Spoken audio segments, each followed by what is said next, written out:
Yo, what's up guys? Today I'm gonna make a new video and this is a brand new channel and this is gonna be my first video. And today I'm gonna be covering some tips and tricks on how to get good at anime fighters when you're just starting out. And so just telling you, this is all free to play. No robux gonna be spent on these techniques and tips. So you don't need to worry about these costing you any robux, or this is also not any glitches or hacks or anything. So you're not gonna be afraid of getting banned. So yeah, stay tuned and enjoy.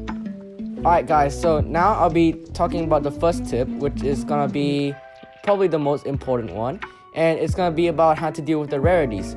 So in every map you're gonna see an egg hatching system over here, and it's gonna be having 5 rarities in the banner: common, rare, epic, legendary, and mythical. Well, this is not the end of it, since there's also craftable units which you're gonna get from raids, which I'll be talking about later as well. And the units that are called secrets that look like this and can only be obtained through summoning. I only got this by luck, so it's gonna appear here, but if you want information about it, you sadly can if you don't have it. So why am I talking about this? Isn't it simple to just get the units and then just play the game, since like the rarer it is the better? Well, look, so I'm just gonna spin once. Oh, I got a legendary. Okay. And then I got another legendary. Alright. So you look at it. I'll probably just be talking about the commons for now. And I'll just go try summon one in the new map. Okay, I got one common. So if you look at this, Pass Train, Trunks, only deal 9 damage and is only level 2.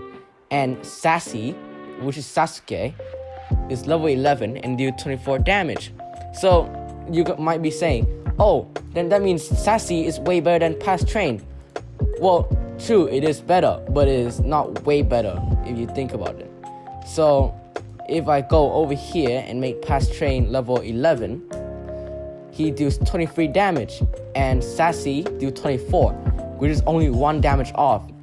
Since Secret Village is a higher map, Sassy will deal more damage than the common back here. So if that makes sense, I'm gonna be talking about it further. So for example, a rare like this will be better than every single common in every map.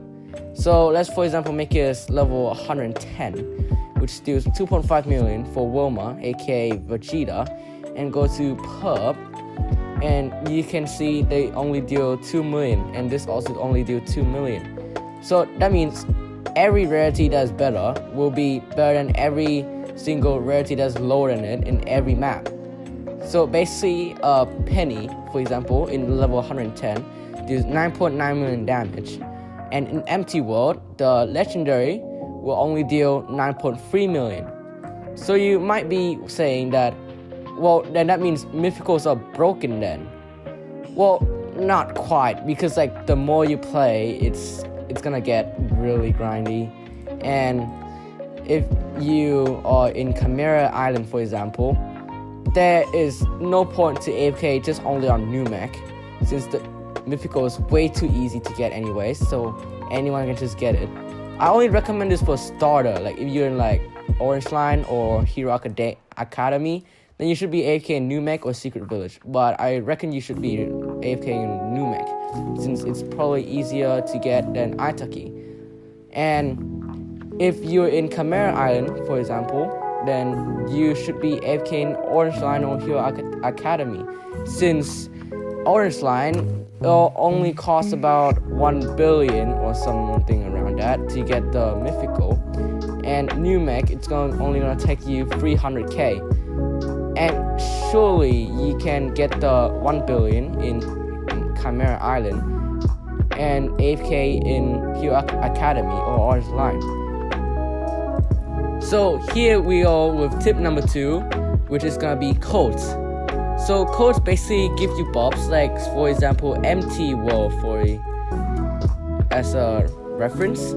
I will redeem it, but it will give you luck and yen boost. So you may be wondering what yen boost is. So it basically give you more yen if you attack a boss. So if you kill a boss, normally you only get so much, but if you have a yen boost, it'll get you double. And so the same for luck boost.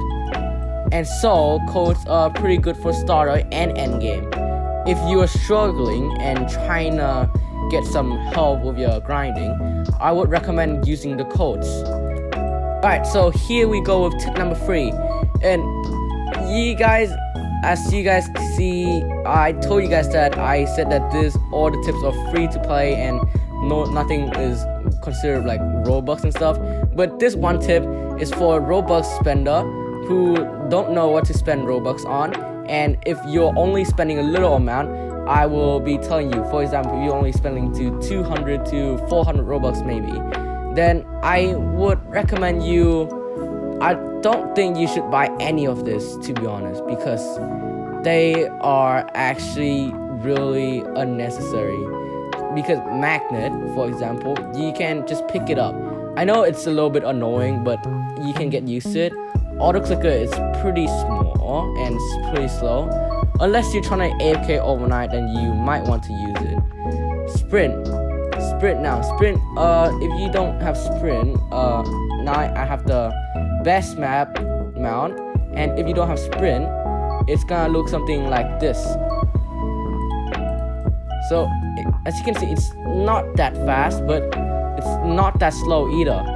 And I don't think sprint is that necessary to get, since even though it only costs 29 or 39 robux, I don't think it's that worth it.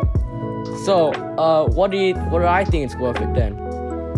I think these 3 are really good, and also this as well. But these 2, I think it's a little bit too expensive. But I think these 4 are really good. So extra equip, you can equip 5 fighters instead of just 3. So that means my DPS is gonna be nearly double if I have this 2 more units. Well, not double, like a third better. So it's gonna be a huge boost. And 2 times yen, you can earn 2 times yen. So it's basically gonna speed up your progress of getting yen faster. And 2 times EXP. Well, grinding for yen, we will probably most likely just wanting to get units to feed our getting units in the summoning hatching eggs, just to feed our units here. So 2 times EXP would really help speed up the process of you playing the game and get better sooner. Alright, so the next thing I'm going to be talking about is quests. So what are quests? Quests are stuff that appears in every single map, and you can see quests that there are NPC like this, and you basically just come and collect tasks you can do. For like example, kill 30 of these dudes, for example, in this map. Then when you finish, you just come back and collect another task, then go do whatever task they ask you to do. Then when you finish a task, you get a certain boost, which will be the same for every single map, which is 10% yen, like this. Earn 10% more yen. So, should I recommend you to do this right away after you start? I think yes, you should be able to do this, even though you just started. But you can even use the quest to get more yen as well. So it basically just benefits you and the quest and everything, which I think is much better than go into like next 2 maps and then come back and then grind the thing, even though it's way easier, but you're not getting that much things from it. So I think it's just a good way to do the quest and then just progress after us, and you can get 10% more yen. But I don't recommend you doing this for every single map when you get in though. As soon as you get to like War City or Hero Academy, it'll get really hard and time consuming. So I recommend not doing it anymore and progress further to like Goose City or Slayer Corps to do the Hero Academy one. So the next tip I'm gonna be talking to you all is time trials. Time trial is something you can find in New Mech, and specifically I will show you where it is. So when you spawn in New Mech, turn to the left and you'll see this ancient kinda like place. You can enter it and it will happen every 30 minutes. So at, for example, I'll take a time like 1, it will appear in 1:30, a 2, a 2:30. You get out what I mean. So it will appear. It will also tell the time, which means it will also tell how long it will take left for the time trial to start. And you guys might be wondering what this gives you. Time trials is really good, since it is one of the best. It's probably the best way to get yen and boost and level up your units the fastest, and also progress the fastest as well. Because there is no other way to get really good as fast as possible if you're not using Robux as much as time trials. And you may be wondering what's so good about it. So time trial, each room is harder than the one before it, increasing yen drops. So it basically increased your yen drops. And that means that, so if you're getting about 10,000 yen for the boss you're killing in your map, like in this time trial, certain time trial, the same health that you defeated the boss for will like give triple or double the yen amount, which is really good. And time trials also give out buffs such as yen boost, exp boost, or even a raid ticket, which I'll be explaining further. And so I think it is a really good way to grind up your yen and get better really quickly. But I understand that most people don't have time for it, so you can also do it when you like to, or you have free time. Alright, so the last tip I'm going to be talking about today is raids. So raids are something that will appear every hour, and it will appear on chat which map it will be in. And I would recommend doing raids if you don't have any that much of a good unit yet, because raids will give you shots if you completed it, and depending on how lucky you are, you will get the amount of shots. So if you're lucky, you get 5, which is enough to craft craftable unit. And you also need 3 mythicals from that map as well. And there's also a shiny version where you need 5 shiny mythicals and 20 shots to create the shiny version of the craftable unit. And it is pretty obvious, but I'm still gonna point this out. Craftable units are better than the mythics, but the shiny mythical are still better than the craftable units in the map. So what I gonna say is, when a raid happens, and for example, if you're in Goose City, for example, and it happens in Slayer Corps or higher, I reckon you shouldn't be doing it unless you got a person who's gonna help you to finish it, or otherwise I think you shouldn't be doing the Slayer Corps above if you're Goose City, because you might want to be aiming for raids that you can actually do. It's like Hero Academy or War City and below, which will give you a more higher chance of finishing it.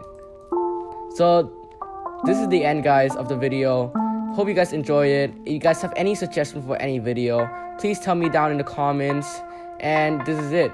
See you later. Peace.